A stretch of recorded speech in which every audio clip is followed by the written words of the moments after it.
To proceed. So now we will go over the chapter on, no, not conflicting claims, but we will go over the chapter on correspondence of judges, or Bab Hukm Kitab al-Qadi. Imām ibn Qudāmah rahimahullah, who died in the year 620 after the Hijrah, said in his book Umdat al-Fiqh, which is a Hanbali primer, under the book of Qudāmah and the chapter of Hukm Kitab al-Qadi, or correspondence of judges, يجوز الحكم على الغائب إذا كانت للمدعي بينة ومتى حكم على غائب ثم كتب بحكمه إلى قاضي بلد الغائب لزمه قبوله وأخذ المحكوم عليه به. Judging against an absentee is permissible if the claimant has proof. Judging against an absentee is permissible if the claimant has proof. This is the authorized position in the madhab. We said that there is another position in the madhab that says judging against an absentee is not permissible. The person has to be present. However, what if someone is hiding? What if someone is far away? Would we sort of pause the establishment of justice because someone just decided to travel? I have a disputation with someone over this building. They immigrated to America, or they're not coming back. Should I just give up my right? And something like that. So the authorized view in the Hanbali madhab is that no, we will move on. If you have proof, we will employ that, and we will judge in favor of the person who has proof, even against an absentee. They don't judge for an absentee unless the absentee hires an attorney, agent, to basically represent them, because they don't judge for people unless they make a da'wah, unless they establish a claim. Can't establish a claim if you're not present, and if you did not hire an attorney to act on your behalf, or a representative. But they will judge against you. We should say that to incorporate both sort of concerns, we should try our best to summon the absentee to court, and if they don't come, then we proceed. But then the Sheikh says, when judgment is passed against an absentee and the judge writes to the judge in the town where the absentee resides to inform him of this judgment, he, the second judge, must accept it and enforce it upon the person against whom the judgment was passed. Against whom the judgment was passed. Now, if okay, so the judgment was completed. He ruled. It is not that something was like a bayina was established, for instance. Because there is a difference between giving the final verdict and the establishment of the bayina. If the bayina was established, this is Judge A, this is Judge B. He is in this town, Judge A is in this town. Judge A writes to Judge B, tells him that I judged against X. I judged against X. Enforce it. Enforce it. Judge B should act upon this and enforce it. He will not restart the case, he will enforce it. Okay, now if Judge A says to Judge B that the bayina was established, I did not pass a judgment, but the bayina was established, he will not have to act on this unless his town is shortening, like a distance in which you shorten the prayers, farther than a distance in which you shorten the prayers. But at any rate, maybe these are more details than we need to discuss. the idea here is that when our judge writes to another judge, when Judge A writes to Judge B should enforce the judgment of Judge A. There are certainly a lot of details here. And even, will he talk about this? Yeah, I think he may talk about it a little bit later. Okay. Then the Sheikh said, وَلَا يَثْبُتُ إِلَّا بِشَاهِدَيْنِ عَدْلَيْنِ يَقُولَانِ قَرَأَهُ عَلَيْنَا أو قُرِئَ عليه بحضرتنا فقال اشهد علي أن هذا كتابي إلى فلان أو إلى من يصل إليه من قضاة المسلمين وحكامهم. The letter must be authenticated through the testimony of two trustworthy witnesses who say he read it before us or it was read before the judge in our presence. And then he said, witness that this is my letter to so and so or to whomever it reaches of the Muslim judges and rulers. So Judge A will send the book.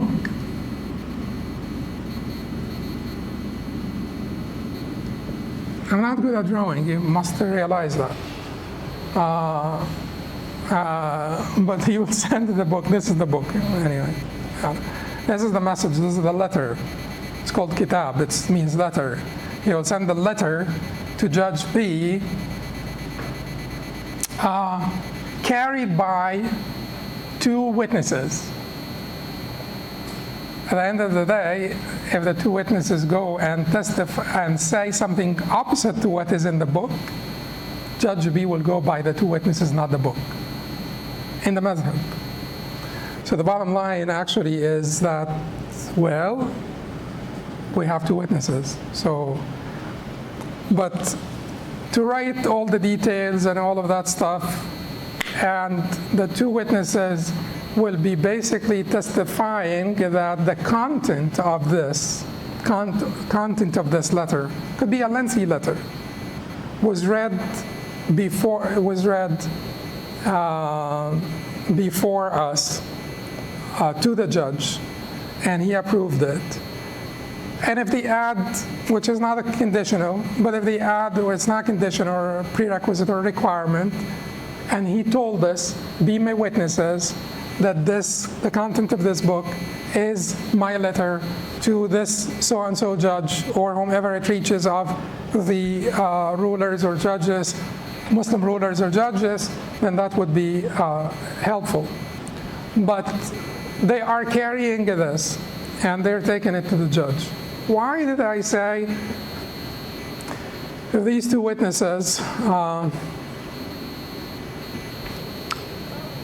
at the end of the day, it's two witnesses carrying it. If the two witnesses go and say to the Judge B, this was the judgment of Judge A, he will go by the testimony of the two trustworthy witnesses. But certainly, like I said, the book could have a lot of details that they may not memorize.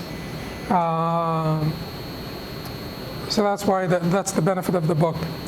But according to another report in the Hanbali Mazhab, which is not the authorized report, in fact, it is not the authorized, it is Ibn Taymiyyah's chosen position. So Imam Ibn Taymiyyah rahimahullah chose that position, and others also chose that position from the different mazahib, but that position is not the authorized view in any mazhab. The Judge B can act on the handwriting of Judge A. If the handwriting is verifiable, if the stamp, if the seal is uncompromised, the handwriting is verifiable, he will act on the sealed letter with verifiable handwriting. This is a minority position traditionally. A very minority position traditionally. This is not the authorized view in any of the four madhahib. However, by the time of Abu Abdullah ibn al-Munasif, who is a great scholar, straddled two madhabs, Maliki and Shafi'i madhabs. Predominantly Maliki though. because he was from West Africa and then Andalusia. He was between West Africa and Andalusia. A great scholar, Ibn al-Munasif. He said that 620 after the Hijrah. He said, in our times, all the judges act upon this position, which would tell you many things. That the idea that there was consensus that you must act on the authorized view of the madhahib, that consensus was reported, but the variant of views within the madhahib continued to be acted on without interruption. Variant views that are not considered the authorized views continue to be acted on without interruption, and sometimes for practicality, it was just not doable. And he says, Ibn al-Munasif says that all the judges act on this, verifiable seal and handwriting, للضرورة إليه, because of the dire need for this position. If you're not going to be always, when you have a larger state and greater population and so on and so forth, you cannot afford to have two trustworthy witnesses all the time communicating things between judges. Therefore, acting on the handwriting and the seal would be permissible. Now, if you go and say that we judged against X, and X was described, and X says, I'm not the person. I am not the person. X was described. X will need to prove that someone in this town may have his name or close to his description. And if he can't prove it, we will judge against X. Keep in mind that we will come later and talk about the scope of application of this, because certainly you're not going to establish had on this basis, at least according to the madhab and according to the Hanafis as well. Okay. And then the Sheikh says, that concept of acting on the handwriting, verifiable handwriting, khatt al-qadi, verifiable handwriting of the judge. In our times, we have to just make sure that this process is secure, because nowadays it's electronic. So nowadays, we're going to be talking about what? Cybersecurity. You're going to be trying to say if we can verify the security of these documents or these files, encrypted, this and that, then that would be the language that we will talk about nowadays in the Islamic judiciary. Every time has different lingo, different circumstances that must be taken in consideration. Then the Sheikh says, فَإِنْ مَاتَ الْمَكْتُوبُ إِلَيْهِ أو عزل فوصل إلى غيره عمل به وإن مات الكاتب أو عزل بعد حكمه جاز قبول كتابه. If the one that's the judge or ruler being addressed by the letter dies or is removed from his post before it reaches him and it reaches someone else, then that person should still act upon it. Okay, by the time the letter reached, that B was fired or died or anything happened to B, B is not there anymore. C replaced B. C, the book is addressing B. C should still act on it because it is the same jurisdiction. Now, what if A That's the writer of the book, not the recipient, the sender of the book or the letter. What if A died before the letter reached to B? He says it would be permissible to act on it. It actually should be, in our times, it would be binding to act on it, because you're not going to reverse. You'll still enforce the rulings of the judges after they die. Keep in mind that this was before enforcement here, before enforcement, in that interim between passing the verdict and enforcing the verdict. Because he's writing to B to enforce the verdict. ويقبل كتاب القاضي في كل حق إلا الحدود والقصاص. Then the Sheikh says, letters from judges are accepted concerning all cases except hudud and qisas. Letters of judges are accepted in all cases except hudud and qisas.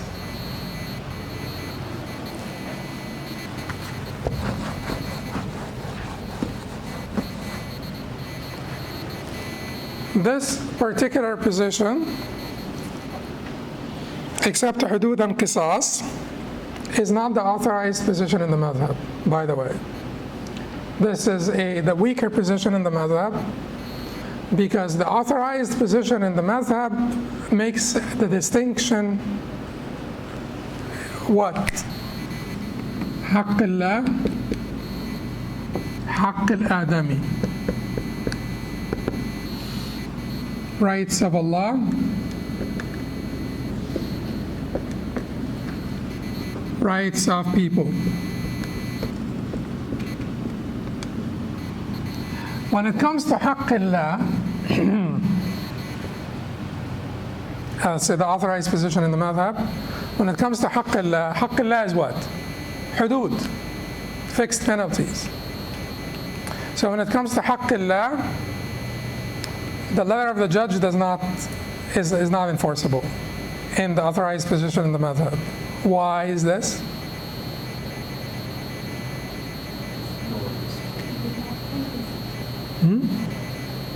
إدراء الحدود عن المسلمين ما استطعتم.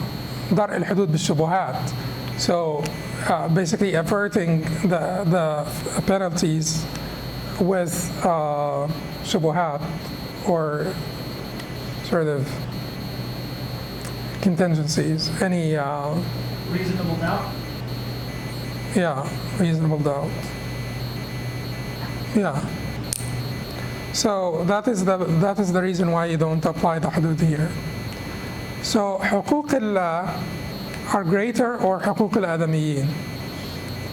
The rights of Allah are greater, or the rights of the people? Well, that question may sound blasphemous, because if you're thinking it's, Allah, creation, rights of the Creator are greater, of course. But in terms of bindingness, the rights of people are given precedence. And the rights of Allah drop, because at the end of the day, Allah does not benefit from our ta'ah and is not harmed by our ma'asiyah. At the end of the day, the rights of Allah are for us also, for our own well-being, because it doesn't add to His dominion. وَلَهُمْ آخِرَكُمْ وَإِنسَكُمْ وَجَنَّكُمْ كانوا على قلب أتقى رجل واحد منكم ما زاد ذلك في ملكه شيئا. ولكم وآخركم وإنسكم وجنكم كانوا على أتقى قلب رجل واحد منكم ما زاد ذلك في ملكه شيئا. That's Hadith Qudsi.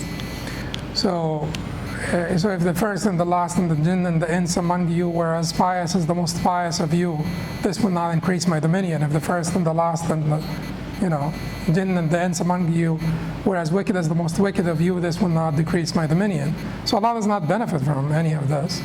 So the hudud also are for our own well-being. That is why Haqqillah is basically corresponds nowadays to what? The right of the state. That's what Well, that's what it responds to in secular judiciaries. So it's not an individual right, it's the right of the state. So حقوق الله are the rights of the society at large. So that's why it's not an issue here that when we say that we're giving precedence to حقوق الآدميين, you have to understand what this means. It is not because حقوق الآدميين are greater than حقوق الله. It is because حقوق الله مبناها على المسامحة. They are based on مسامحة, which is leniency, and حقوق الآدميين مبناها على المشاححة, based on the مشاححة, which is what? Selfishness? Yeah, you could say that. Stinginess, miserliness. Okay. So then, according to the, the hudud, according to the Hanafis, according to the Malikis and Shafi'is, the letters of the judges will apply to all things. But according to the Hanafis and Hanbalis, the letters of the judges will not apply to hudud. And according to a variant position in the Hanbali madhab and the Hanafis, they will not apply to qisas either, right? So A plus H except hudud and qisas. Capital A except hudud only. M plus S without exception.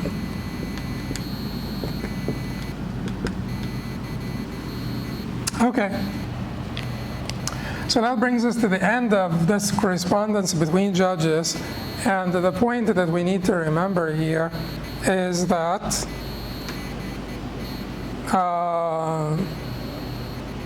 the bottom line here is what? Continuity of the judiciary, continuity of the judiciary between different judges, between different rulers, between different jurisdictions or districts. There should be continuity.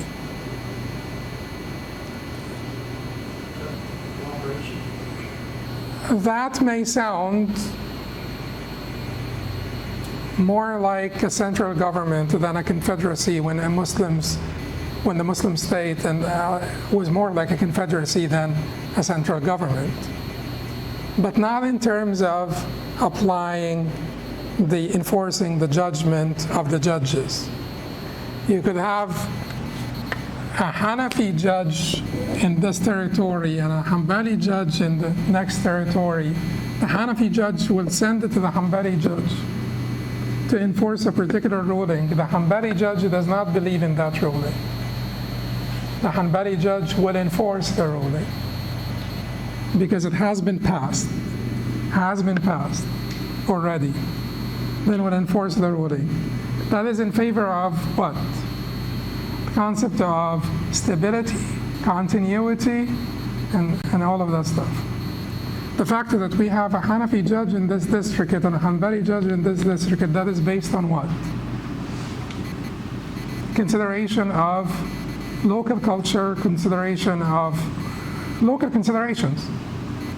So more in favor of a confederacy, more in favor of central government, different aspects anyway. But in general, I just want, the concept that we're talking about here is the continuity of the judiciary, so that there are no inconsistencies. There are no inconsistencies. Once the ruling has been passed, it should be enforced by the other judge, whether or not he believes in the soundness of the ruling in his book. Certainly, if that ruling is completely crazy, then the judge will basically not be bound to it.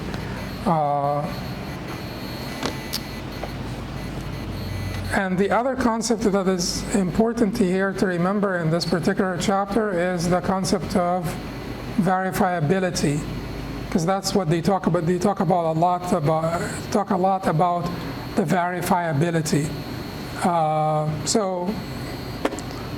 This is all about cybersecurity nowadays, because all correspondence between all people happens nowadays in that space. So, making sure that there is enough cybersecurity. That's it. أقول قولي هذا أستغفر الله لي ولكم سبحانك اللهم وبحمدك أشهد أن لا إله إلا أنت أستغفرك وأتوب إليك.